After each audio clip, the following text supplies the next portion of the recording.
Hello students, welcome to my chemistry class.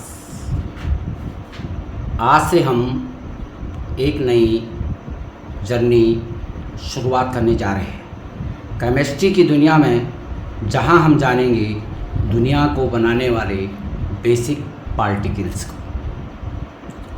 Today's topic is atom, molecule, element and compound, जो chemistry की building of blocks हैं। तो आपने सुना होगा कि हमारी सराउंडिंग्स में मैटर है, पदार्थ, anything which occupies space and has mass are called matter. पदार्थ, कोई भी वस्तु जो स्थान घेरती है और जिसमें कुछ भार होता है उसे पदार्थ कहते हैं। अब सोचने वाली बात यह है कि ये जो पदार्थ हैं हमारी सराउंडिंग्स में, टेबल है, एयर है, वाटर है, सोचना ये है कि ये पदार्थ बने किससे हैं। यहाँ से केमिस्ट्री की शुरुआत होती है। कोई भी वस्तु जो स्थान घेरती है और जिसमें कुछ भार होता है वो है matter. Anything which occupies space and has मास। ये जो मैटर है, it exist in nature in three state: solid, liquid and gas. मुख्य रूप से पदार्थ की तीन अवस्थाएं होती हैं। सॉलिड है जैसे स्टोन है, लिक्विड है H2O वाटर है, और गैस सुना होगा ऑक्सीजन है, कार्बन डाइऑक्साइड है, अमोनिया है। ये सभी पदार्थ की तीनों अवस्थाएं ठोस, द्रव और गैस, ये बने होते हैं पार्टिकल्स। कॉमन टर्म है एटम, मॉलिक्यूल्स, आयन एक्सेट्रा। ये सभी जो है पदार्थ की तीनों अवस्थाएं अणुओं से मिलकर के बनी होती हैं, और अणुओं में एक प्रकार का आकर्षण होता है, इंटरमॉलिक्यूलर फोर्स। इन मॉलिक्यूल्स भी जो है एटम से बने होते हैं, एटम्स। तो किसी भी पदार्थ का जो सूक्ष्मतम कण है वो एटम है, जिसको पुनः विभाजित नहीं किया जा सकता है, एटम। तो अब हम चलेंगे आगे। एटम,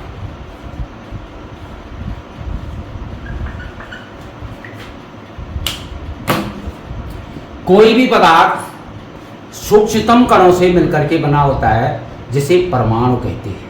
और जितने भी ये पार्टिकल्स हैं, अणु है, परमाणु है, they can not be seen by our naked eyes. इनको हम अपनी नंगी आंखों से नहीं देख सकते हैं। तो ये परमाणु है,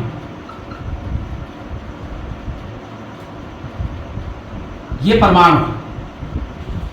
और किसी भी तत्व का, एलिमेंट का जो परमाणु होता है, उसको उसके सिंबल के द्वारा, प्रतीक जिसको बोलते हैं, उससे प्रदर्शित किया जाता है। जैसे हमने कहा यहाँ पे हाइड्रोजन, तो इसका सिंबल है H। H मीन्स हाइड्रोजन का एक परमाणु। अगर हम 2H कर दें, ये प्रदर्शित करता है हाइड्रोजन के दो परमाणु। अगर मैं यहां पे लिख दूं H2, इसमें दो परमाणु संयोग किए हुए हैं, और ये है हाइड्रोजन का अणु, ये है परमाणु और ये है अणु, ये है तत्व, एलिमेंट। हम यहां पे लिख देते हैं ऑक्सीजन।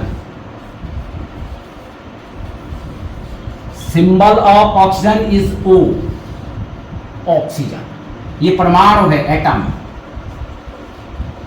और यहां अगर हम लिख रहे हैं O2, दिस इज मॉलिक्यूल, ये है मॉलिक्यूल।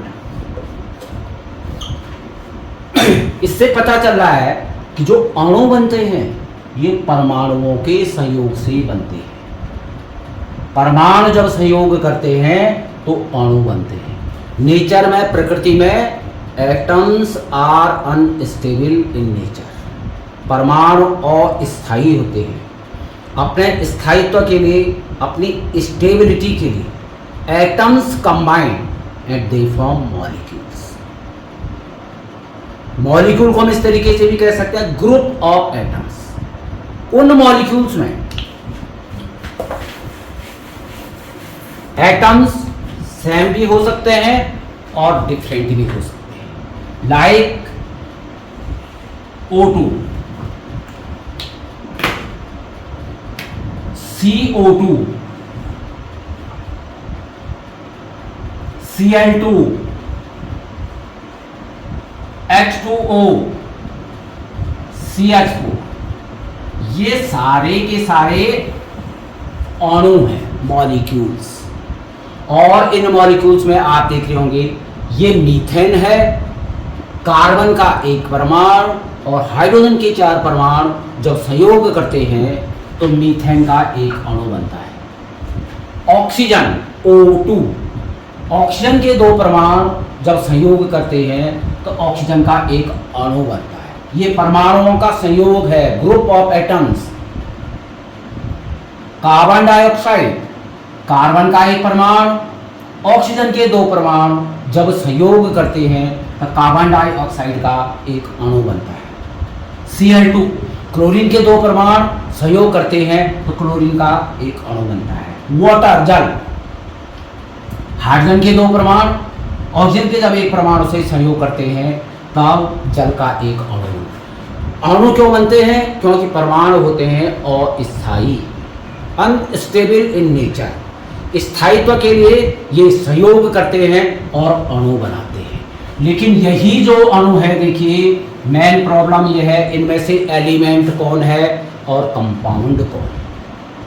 वेरी इजी, आपने देखना है इसमें अणु, एलिमेंट कौन है और कंपाउंड कौन है। जिन अणुओं में एक जैसे परमाणु हैं वो है तत्व, एलिमेंट, और जिनमें भिन्न भिन्न तत्वों के परमाणु हैं वो है यौगिक। CO2 की बात करते हैं, इसमें 2 एलिमेंट हैं, एक है कार्बन और एक है ऑक्सीजन। कार्बन का एक परमाणु और ऑक्सीजन के 2 परमाणु। तो भिन्न भिन्न तत्वों के परमाणु संयोग किए होते हैं। जिन अणुओं में एक से अधिक तत्वों के परमाणु होते हैं ये यौगिक हो जाता है, यौगिक, कंपाउंड। जिस अणु में, इसमें भी देखिए 2 तत्व हैं, एक हाइड्रोजन है एक ऑक्सीजन है। हाइड्रोजन के 2 परमाणु है, ऑक्सीजन के 2 परमाणु है, ये भी कंपाउंड है, यौगिक। Cl2, इसमें क्लोरीन के एक जैसे 2 परमाणु संयोग किए हुए। अणु तो ये है लेकिन ये है element. Cl2 is element, oxygen is also element. Element, तत्व और यौगिक, इसका मतलब जो मुख्य डिफरेंस है तत्व और यौगिक में, तत्व एक जैसे परमाणुओं के संयोग से बनते हैं और यौगिक भिन्न भिन्न तत्वों के परमाणुओं के संयोग से बनते हैं। कुल मिलाकर के अणुओं में एक से अधिक परमाणु संयोग किए होते हैं। Elements are made up of same kind of atoms, whereas compounds are made up of different kind of atoms. This is the main difference between element and compound, and all these are molecules like this.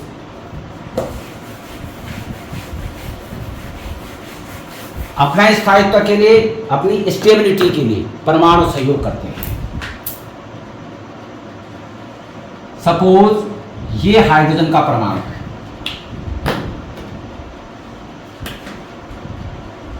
ये oxygen का परमाणु है, nitrogen symbol, ये इनके प्रतीक हैं, chlorine. अब इनमें से हाइड्रोजन, ऑक्सीजन, ये परमाणु एक जैसे परमाणु संयोग करेंगे तो ये बन गया H2। ये भी अणु है लेकिन ये है एलिमेंट। देखिए एलिमेंट, अगर हाइड्रोजन का परमाणु और ऑक्सीजन के परमाणु संयोग कर लें, एक हाइड्रोजन का परमाणु ले लीजिए, एक ऑक्सीजन का परमाणु ले लीजिए, ये जल का एक अणु बन गया है और ये बन गया यहां पे कंपाउंड। तो यहीं पे डिफरेंस आपको दिख रहा होगा। ये एलिमेंट है, इसमें हाइड्रोजन के एक जैसे परमाणु संयोग किए हुए। ये कंपाउंड है H2O, ऑक्सीजन का एक परमाणु, हाइड्रोजन के दो परमाणु। इसी तरीके से क्लोरीन,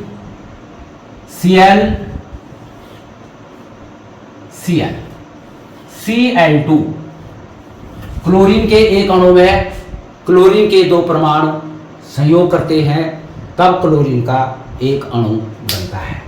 अब आप समझ गए होंगे कि एलिमेंट्स और कंपाउंड में मुख्य डिफरेंस क्या है और कैसे हम इसको आइडेंटिफाई करेंगे कि ये मॉलिक्यूल एलिमेंट है या कंपाउंड है।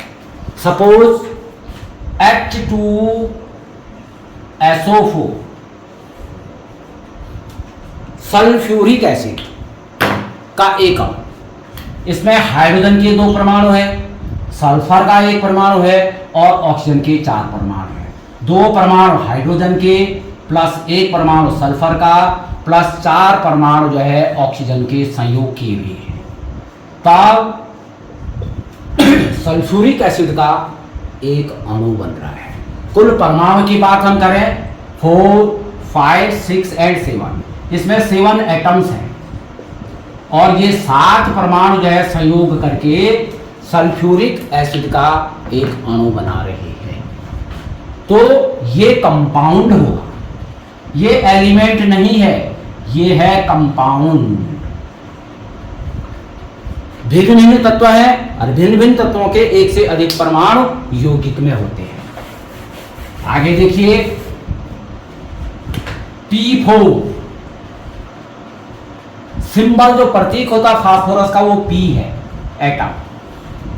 फास्फोरस के जब 4 परमाणु संयोग करते हैं तब फास्फोरस का एक अणु बनता है। तो 4 एक जैसे परमाणु है, तो ये एलिमेंट है। एलिमेंट और कंपाउंड को हम पहचानेंगे कैसे?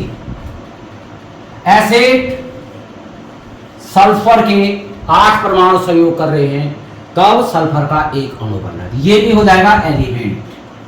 तो एलिमेंट और कंपाउंड को हम इस तरीके से पहचान सकते हैं।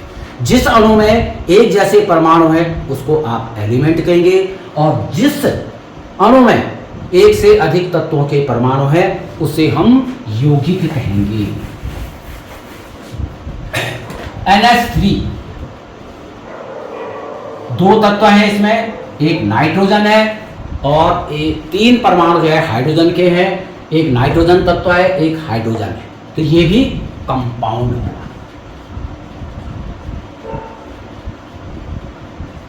तो इस प्रकार से हमने समझा कि तत्व और यौगिक को हम कैसे पहचान करेंगे। Element, atom, molecule, element and compound. Atom किसी भी मैटर का सूक्ष्मतम अविभाजित कण है। ये रासायनिक क्रिया में भाग नहीं ले सकता। रासायनिक क्रिया में भाग लेते हैं अणु। ये परमाणु नेचर में, प्रकृति में अस्थायी है, अपने स्थायित्व के लिए सहयोग करते हैं। जब एक जैसे परमाणु सहयोग करते हैं तो तत्व का अणु बनता है। जब भिन्न भिन्न तत्वों के परमाणु संयोग करते हैं तो यौगिक का अणु बनता है। तो element, compound, atoms, molecules. Molecules are made up of atoms. When same atoms combine, they form molecule of elements, and when different atoms of the element combine, they form molecule of compound. तो dear students, आज हमने समझा कि chemistry की शुरुआत है। इन basic term से atom, molecule, element and compound को हमने समझा। अगर आपको ये वीडियो हेल्पफुल लगा हो तो लाइक और शेयर ज़रूर करें। अगले वीडियो में हम पढ़ेंगे एटॉमिक स्ट्रक्चर, परमाणु की संरचना, जहां हम देखेंगे एटम भी कैसे बना हुआ है, इस परमाणु की संरचना है क्या।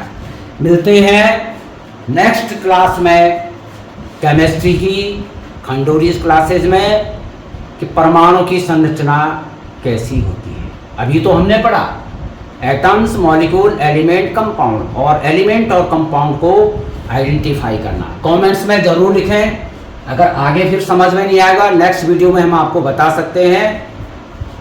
Thanks for watching.